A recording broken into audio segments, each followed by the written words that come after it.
Hello and welcome to Pod Popper's Place. I'm Penny, and today I am working with Kendra's card challenge number 14, and we are featuring our super sponsor, This Calls for Confetti.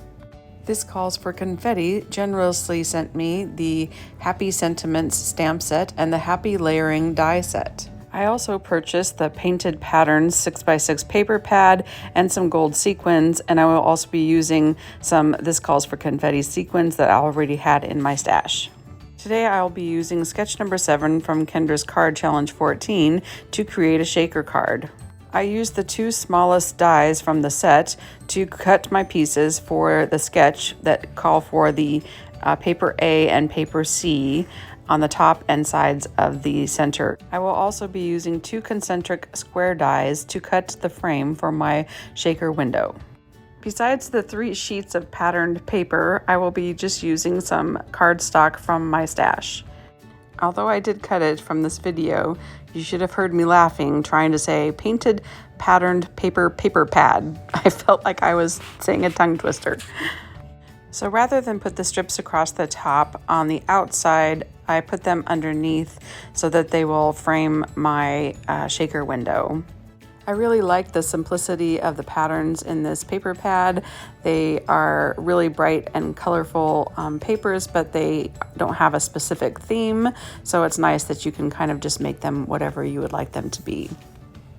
So one area that I seem to struggle with is making shaker windows. I always seem to make errors, and I do leave those into my videos quite frequently because hopefully I show you what not to do, and then you will learn from my mistakes. So my initial thought was to use the die, the happy die, and have the shaker bits behind it, but because the letters are fairly narrow, I was like, you really wouldn't see the shaker bits very much, so I decided to use one of the happy stamps instead. So I just mark out the kind of area where the window will be for my stamp because I want to make sure I get it in that area so that you can read it clearly.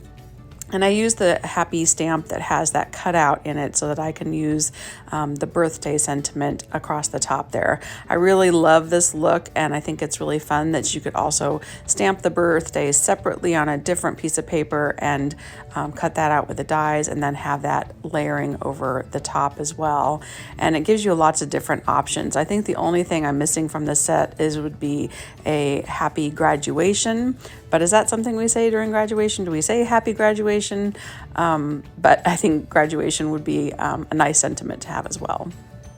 I do admit I do have graduations on the mind right now. We've been attending multiple graduations. We have 4 to go to this weekend and then a handful to go to next weekend as well. So graduations are definitely something that's been on my mind.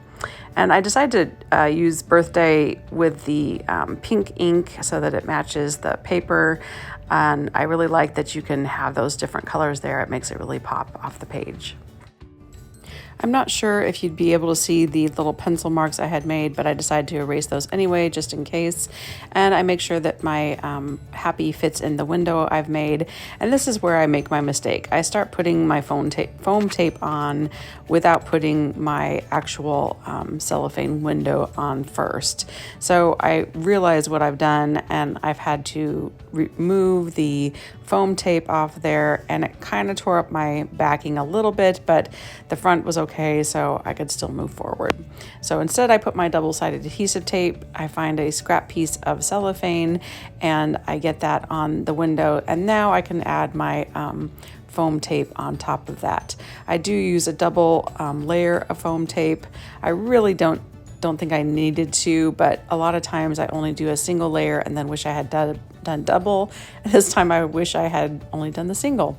So that's just one of those things. You just have to kind of make them more often, and then you learn what really works and what may not work so well. Regardless if you're a fan of shaker cards or not, This Calls for Confetti has some great shaker bits or just embellishments for cards and scrapbooks and types things. They have just lots of fun colors and lots of different shaped clay bits as well. And now they have stamps and dies and some paper pads also. So it's a great little shop to order from, and I've been really happy with everything I've gotten from them.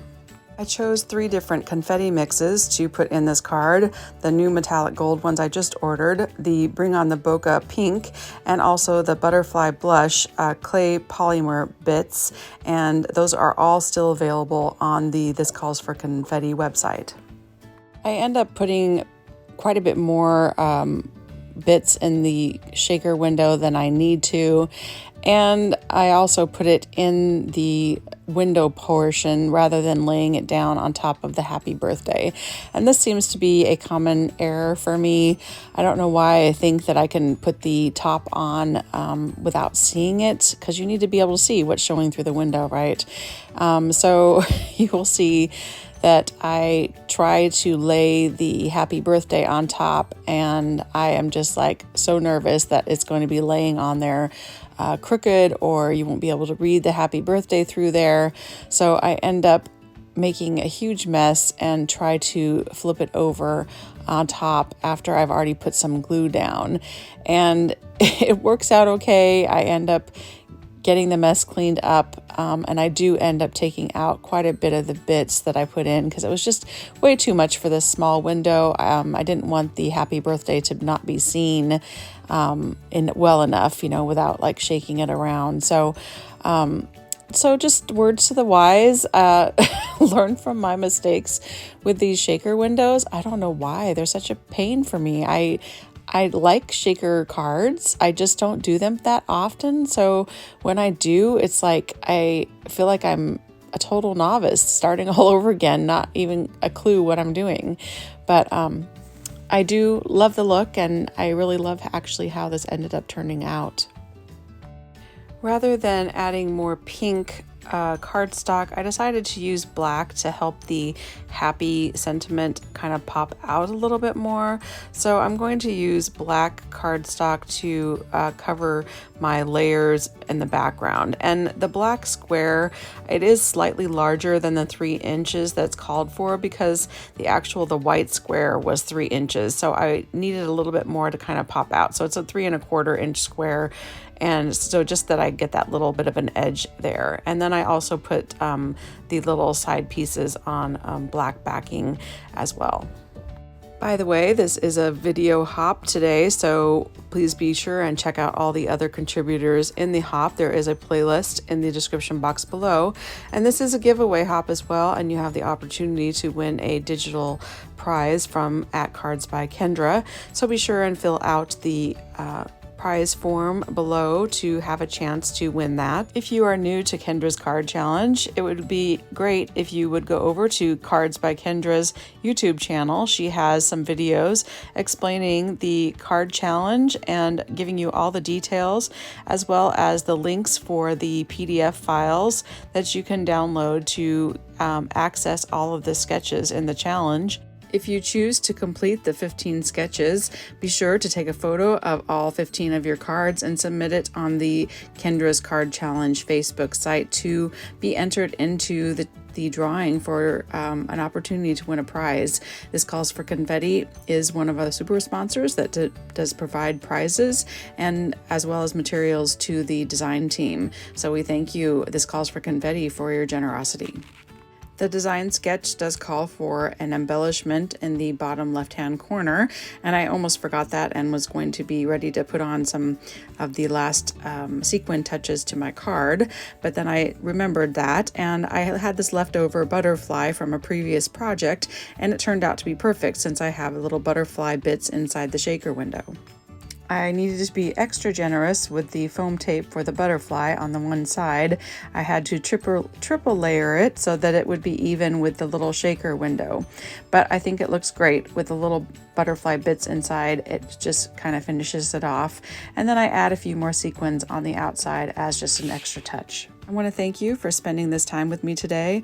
I would sure appreciate it if you would consider subscribing, and I would love to see you back again sometime to see what else I've created. Be sure and visit everyone else on the hop, and have a blessed day. Bye.